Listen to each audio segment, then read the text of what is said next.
Fast યુગની અંદર આપણે એટલા ફાસ્ટ થઈ ગયા છીએ કે આપણે આપણા પરિવારના સ્વજનોના ચહેરા પણ ભૂલી ગયા છીએ. ખોટું ના લગાડતા હો. બર્થડેના દિવસે આપણે આપણા પરિવાર સ્વજનનો ફોટો મૂકીએ ને ત્યારે એ ફોટો જોઈને આપણને એમ થાય કે અરે વાહ, આપણો ભાઈ આટલો સારો લાગે. તમને થતું હશે કે શું ફિલોસોફી કરીશું? એવું થોડું હોય, એવું થોડું હોય. હું તમને નથી પૂછતો, તમારી અંતરાત્માને પૂછું છું. 9 વાગ્યાના આવીને બેઠા છો, બાજુમાં પરિવારના લોકો બેઠા છે, કદાચ આ બાજુ કોઈ બીજું આવીને બેઠું હશે. આપણે આપણી બાજુમાં બેઠેલા વ્યક્તિની સામે એક નાનકડી સ્માઇલ નથી કરી દોસ્તો, અને આપણે કહીએ છીએ કે અમે સમાજની માટે બેઠા છીએ, અમે સમાજને એક કરવા બેઠા છીએ. હલો સાહેબ, મેં પહેલા કીધું સીધા ગોબાજુ પડશે, ચાપખાની જ વાત થશે. તમને થાય કે આ હું મુદ્દો તું કે છો, આ શું વાત છે? આ યુપીએલની સ્થાપના માટે ભલે એ લોકોએ 5 સિદ્ધાંતો કીધા, આ 5 સિદ્ધાંતો માટે લોકો મતશે, પણ તમારે જાણવું છે, સાગર અવાજ કપાય છે, તમારે જાણવું છે કે આ પરિવાર, આ વાત શેની છે, આ યુપીએલ શું કામ બન્યું છે. હું તમને સમજાવું. 52 ગામના લોકો મારી સામે બેઠા, બોલો હા કે ના? ઓકારો નબળો નો હાલે, બોલો હા કે ના? બધા બુદ્ધિ આધારે, ક્ષમતા આધારે, જ્ઞાન આધારે, પોતાના વાણી વર્તન વ્યવહાર ભાગ્યલક્ષ્મીના આધારે, કોઈને ગાડી બીની, કોઈને બંગલા બીના, કોઈને મોટા ફાર્મ હાઉસ બીના, કોઈને મોટી મોટી રજવાડી વસ્તુઓ ચાલે છે. અરે કોઈને ત્યાં 1000 લોકો કામ કરે છે, કોઈ જમીનના મોટા મોટા કામ કરે છે, કોઈને ત્યાં નોકરાણીઓ કામ કરે છે, કોઈની બેંક બેલેન્સ 15-20 આંકડામાં છે. પણ આજે આ 52 ગામના આ સમાજનો કોઈ એક વ્યક્તિ નાનકડી એમથી 12 પાત્રીની સોસાયટીની અંદર 12 પાત્રીના ગાળામાં 4થા માળે પતરાવાળી રૂમમાં રહે છે. અમિતભાઈ, એ પતરાવાળી રૂમમાં જે રહે છે ને, એના ઘરે ગેસ હોય, બાસેટી નીચે હોય, આમ બહાર કાઢે ને એટલે કિચન થઈ જાય, મહેમાન આવે આસન્યું પાથરે એટલે લિવિંગ રૂમ થઈ જાય, છોકરાઓ હાથમાં ચોપડી લે એટલે સ્ટડી રૂમ થઈ જાય, અને રાતે ગાડલું નાખે ને એટલે એ બેડરૂમ થઈ જાય. અહીંયા એ લોકો બેઠા છે સાહેબ. એના ઘરે જો શિક્ષણનો પ્રશ્ન આવે, એના ઘરે જો આરોગ્યનો પ્રશ્ન આવે, એના ઘરે જો દીકરીની ફી, દીકરાની ફી ભરવાનો પ્રશ્ન આવે, અને જ્યારે દીકરી વળાવવાનો પ્રશ્ન આવે ને ત્યારે આ મનથી બહુ મૂંઝાઈ જાય છે. આ મૂંઝાઈ ગયેલા, મનથી મૂંઝાયેલા વ્યક્તિને ખંભેથી ખંભો મિલાવીને મિતુલભાઈ ખાલી એટલું કહેવામાં આવે ને કે મૂંઝાતો નહીં, આ તારો પ્રશ્ન નથી, આ ઉમિયા પરિવાર લોકહિત ચેરિટેબલ ટ્રસ્ટનો પ્રશ્ન છે. એટલા માટે આ પહેલું સ્નેહ મિલન સમારોહ છે. વિઝનને ક્લિયર કરો યાર. આ વિઝન ક્લિયર ન થાય તો કાંઈ ન. તમને થાય કે એટલે શું વિઝન, એટલે શું કહેવા માંગો છો યાર? વિચારને મોટા કરો. આપણા વિચાર જ નાના છે. અહીંયા આવીને બેઠા મજા કરી નીકળી જાવ એના માટે આ નથી. તમે શું આપી શકો એના માટે છે. આર્ટ ઓફ ગિવિંગ છે આ. કોઈ સાઉન્ડ આપ્યું, કોઈ ફોટોગ્રાફી આપી, કોઈ વિડીયોગ્રાફી આપી, કોઈ આર્થિક સહકાર આપ્યો, કોઈ પરસેવો પાડ્યો, કોઈ બુદ્ધિ આપી. આપણે બધા બેઠા છીએ અને તાલી પાડીએ છીએ. બાર કેવું છે, 11 લોકોને કાલ સવારમાં મેસેજ પડી જવો જોઈએ કે મારી પાસે આ ક્ષમતા છે, અને યુપીએલને જોઈને અમે ઊભા છીએ. એના માટે આ સ્નેહ મિલન સમારોહ, એના માટે આ સમજણનો શંખનાદ છે. પકડો આ મુદ્દાને ભાઈ. આ વાતો નથી, આ જીવનને જીવવાની ચેતના છે. આના ઉપર કામ કરવાની જરૂર છે. શું થઈ શકે એ વિચારો.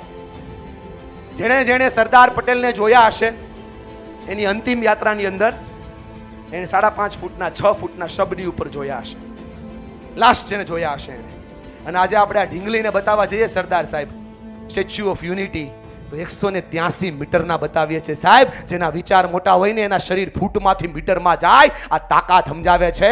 આ વિચારોને એકત્રિત કરવા માટેનો આ શંખનાદ છે. અને પકડો આને, જીવનમાં ઉતારવાની શરૂઆત કરો. શંખનાદ મોટી તાકાત છે. વિચારોથી વિશ્વ બને છે. આ દુનિયાની કોઈ પણ ઘટના પેલા મનમાં બને, પછી તનમાં બને, પછી માણસ ઈચ્છે તો વતનમાં બને. આ તાજમહેલ પેલા શાહજહાંના મનમાં બન્યો, પછી કારીગરો કાગળ ઉપર બનાવ્યો, અને આજે આખી દુનિયા સેલ્ફી પાડે છે. અરે તાજમહેલને સાઈડ ઉપર છોડો ને, આપણા ઉમિયા ધામના જેટલા મંદિર છે એ પેલા મનમાં બન્યા, પછી તનમાં બન્યા. એ તમારા જેવા વ્યક્તિઓએ 5 પૈસા દાન આપ્યું, એના કારણે આખી દુનિયા જોઈ શકે છે.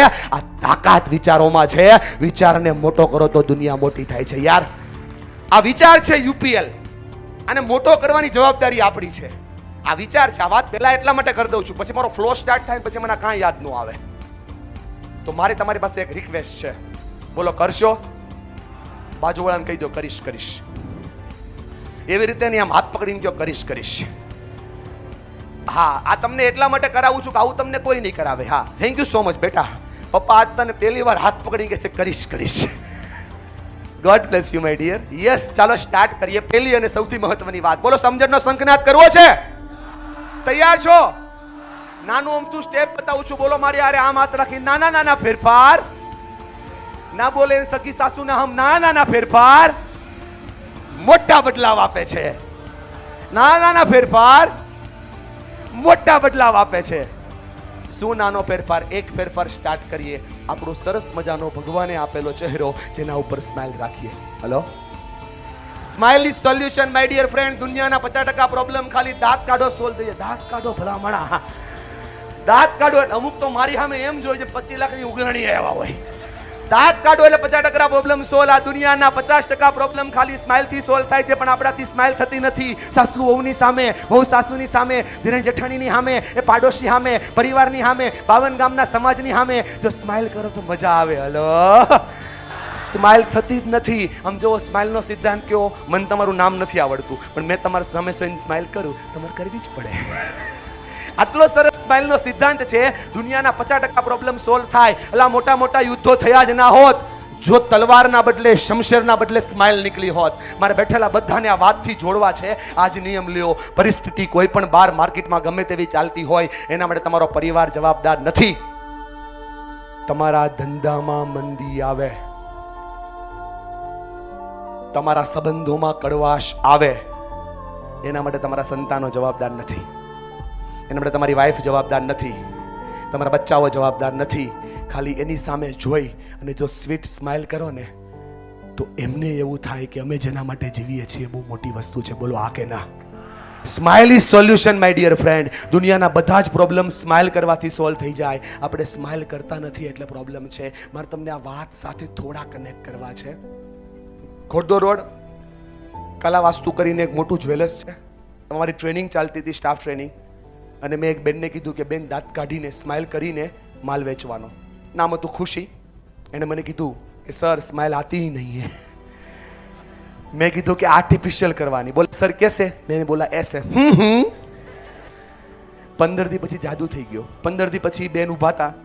જેવો દરવાજો ખોલ્યો તરત મને કીધું સર जादू हो गया, मैजिक हो गया, मिरेकल हो गया, सर बड़ी बात हो गई. बोले क्या हुआ? सर आर्टिफिशियल स्माइल करते करते रियल स्माइल कब हो गई पता ही नहीं चला.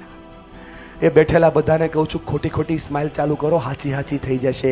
આજથી નિયમ લઈએ. પરિસ્થિતિ કોઈ પણ હોય, ઘરની બહાર એક સુખીનું, એક ખુશીનું નાનકડું અમથું વૃક્ષ વાવીએ, દુઃખને ત્યાં ટીંગાડીને જઈએ, ઘરની અંદર દાંત કાઢતા કાઢતા જઈએ, ઘરથી બહાર નીકળીએ, ધંધા પર દાંત કાઢતા કાઢતા જઈએ. બોલો તકલીફોનું સોલ્યુશન આવે કે ન આવે?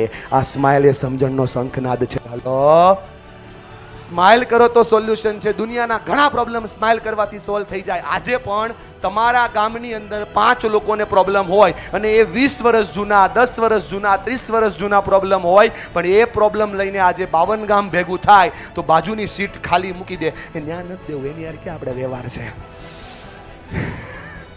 હજુ આટલા મિતુલભાઈ ભાઈ, આપણે કોઈ દિવસ આટલા લોઅર ટોનમાં પ્રોગ્રામ નથી કર્યો, પણ આજ મેં જોયું કે દાદા અને બા બધા બેઠા છે. મને બહુ ગમ્યું જ્યારે આ બાને લઈને પરિવાર આવ્યા છે.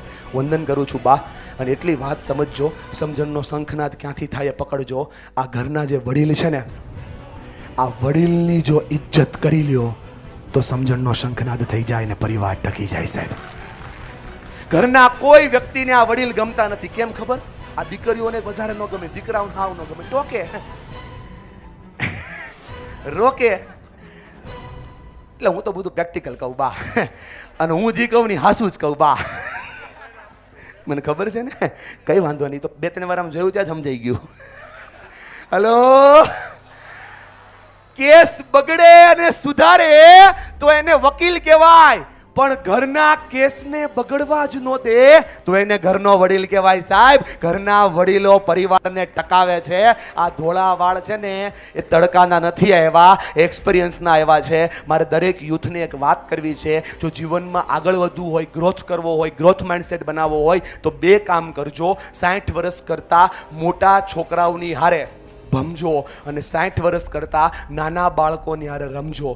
60 વર્ષથી મોટા બાળકો બોલો એટલે તમને થતું હશે કે બાળક, હા એનું માઇન્ડસેટ બાળક જેવું જ હોય, પણ એની હારે રમો તો તમને ખબર પડે જિંદગીના અનુભવો કેવા હોય. આ લોકો આ દુનિયામાંથી જશે ને એટલે અનુભવોની હરતી ફરતી યુનિવર્સિટી લઈ વગર વહી જવાના છે. આની બાજુમાં બેસો તમને ખબર પડશે કે દુનિયા બનાવવાની તાકાત આ વડીલ પાસે છે. હલો, દાદા સંસ્કારોનો વડલો છે, દાદી વાર્તાઓનો ખજાનો છે.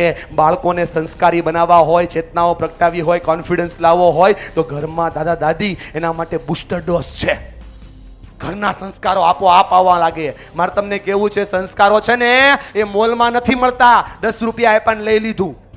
સંસ્કારો પરિવારના માહોલમાં મળે છે અને પરિવારના માહોલના સૂત્રધારા દાદા અને દાદી છે. બધી બહેનોને મારે આ વાતથી અવગત કરવા છે. બહેનોને થશે અમારું જ કેમ ટાર્ગેટ કરીશો? બહેનો ખોટું ના લગાડતા. તમે બેકબોન છો પરિવારના. ગુજરાતીમાં કહું તો કરોડરજ્જુ છો. શું થાય તમારાથી? શું કરી શકો તમે? રસોડામાં ઉભા રહ્યો ને એટલે અન્નપૂર્ણા. બાળકો જમાડો એટલે તમારી અંદર એલી જયા પાર્વતી જાગે. તકલીફ આવે અને પરિવારના પ્રોબ્લેમમાં તમે ઊભા રહી જાઓ, રણચંડી થઈ જાઓ. તમારા પતિ પર પ્રશ્ન આવે, સાવિત્રી બની જાઓ. ઘરની દરેક સમસ્યાઓ સામે લડો, મહાલક્ષ્મી બની જાઓ. તકલીફોની સામે ઊભા રહ્યો, મહાકાળી બની જાઓ. મારે તમને કેવું છે, આ બેનો ધારે તો ડાબા હાથે પરિવારને બચાવે અને આજ બેનો ધારે તો 3 ઇંચની જુબાન વડે પરિવારને પતાવે. ચોઈસ તમારા હાથમાં છે. આ વાત એટલા માટે આજે કરવી પડે છે કે અહીંયાથી ઓપરેટિંગ સિસ્ટમ સ્ટાર્ટ થાય છે. આને પકડી લો. ખાલી આ વસ્તુ ઉપર કામ કરો. એક નાનકડી શરૂઆત કરો. સ્માઇલ કરવાનું ચાલુ કરો. બસ. આ જેટલા મારા ભાઈઓ છે ને બધાને એવોર્ડ મળી જાય. તમને થાય કે શું એવોર્ડ મળે, કેવી રીતે એવોર્ડ મળે? એ લોકો ઘરે આવે ને, ગમે ત્યારે આવે, થાક્યા પાક્યા, આખો દિવસ કામ કરીને, કદાચ બહેનોય કામ કરતા હશે, બહુ સારી બાબત છે અને કરવું જ જોઈએ. એ બી ઘરે આવે, વ્યક્તિ ઘરે આવે ત્યારે ઘરે જે વ્યક્તિ છે એને સામેવાળા વ્યક્તિને ખાલી એક સ્માઇલ આપવાની છે. એક્ઝામ્પલ તરીકે ભાઈ ઘરે આવે તો મારા ભાભી એક સ્માઇલ આપવાની. પહેલી સ્માઇલ એને આપવાની, પછી એની નજર છે ને બીજા વ્યક્તિને ગોતતી હોય, એ હોય એના મમ્મી. એના મમ્મીની સામે જોવાનું અને એને સ્માઇલ આપવાની. જો આ 2 વ્યક્તિની સ્માઇલ આ વ્યક્તિને મળી જાય તો એને પદ્મશ્રી મળી જાય. હલો.